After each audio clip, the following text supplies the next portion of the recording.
G'day, welcome to another big edition of the MCDFNL Footy Show, round 15 preview, thanks to Bendigo Bank. My name's Yeendy, I'm here with Shane Anwell, and mate, this is a massive weekend. I know we've got a couple of weeks to go. There's plenty riding on every game this weekend. Yeah, the penultimate round of the home and away season. There's some big games, certainly a top of the table clash and a couple down a little bit further that are going to have some impact on clubs playing finals. I'm glad you used that word, mate, because I wasn't going to have a crack at it, fearing that I would stuff it up as we look to Avoca and Maryborough Rovers. We've got Avoca in 12th with 8 points, and we've got the Rovers in 8th with 28 points, and certainly a win for the Rovers will definitely shut Newstead out of the race. But the Rovers, they got that win last week, and they're just they need some momentum in what is a pretty congested bottom half of the top 8.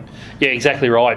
Look, I'll tip Rovers to win this because I think they've certainly got a lot riding on it, and as you said, it's going to sew up a finals position for them.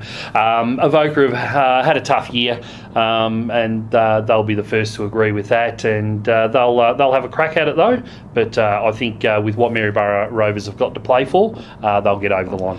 Yeah, and a win by the Rovers as well could catapult them into 6th spot as well at most. So certainly we'll see some ladder changes happening over the course of this weekend. And Campbells Creek in 13th spot take on Natte Bealiba in 3rd spot.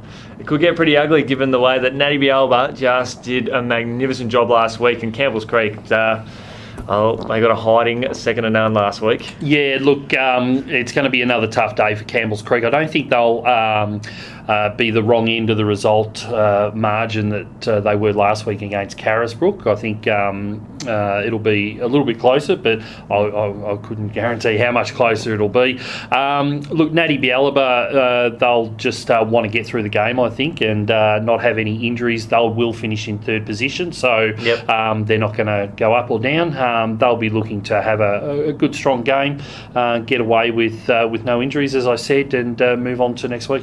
Definitely right, mates, and I love the form of Taylor Strawn. Watched him in action for the first time last week, and I must say, I pumped it up on media early on in the week. He kicked a goal almost about 50 metres out, just kicked it around the body beautifully, and it sailed through. One of the great goals I've seen in 2017. He's got loads of talent, and looking forward for him to sort of lead the way for the Swans. But speaking of leading the way, we're leading the way nicely to what could be the grand final preview. Although the Swans might have something to say about that, a couple of others might try and do the same. But we've got 2nd place Carisbrook and 1st place Navarre. Whoever wins this one, top spot, just about sewn up. Yeah, that's right. And look, I think you're right. Potentially it's the grand final preview, but some other clubs might have a different view on that. Navarre, I think, will be looking to atone for their loss to Carisbrook earlier in the year, the first time they played in the grand final rematch. So there's a lot riding on this for the 2 strongest clubs in the competition at the moment, and that shows they're only split on percentage at the top of the ladder. Whoever wins this probably will finish top of the ladder at the end of the season. So there's a lot to play for, a lot of pride, and a really good tune-up for the finals. Which way do you see this one going, mate? Look, it's a flip of the coin.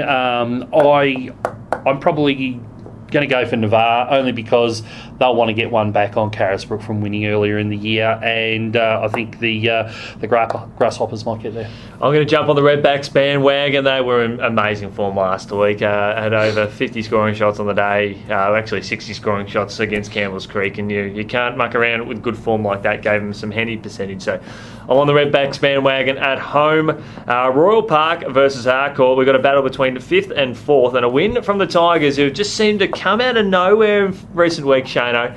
A win here could see them in 4th spot. Yeah, that's right. Certainly a lot to play for here, as there is this time of year. 4th versus 5th, I think one of the matches of the round. The previous game would be, of course, but this is certainly up there for what's riding on the result. Yep. So both clubs are going to give it their all, as they would every week. I'm going to go for Harcourt because I think they've just been in a little bit more consistent form over recent weeks. But you've got the double chance in the top 4 finish riding on this. So again, maybe a flip of the coin, but I'll tip towards Harcourt. I'm going on Royal Park's bandwagon. I watched Harcourt last week, and I know Natte Bealiba are good.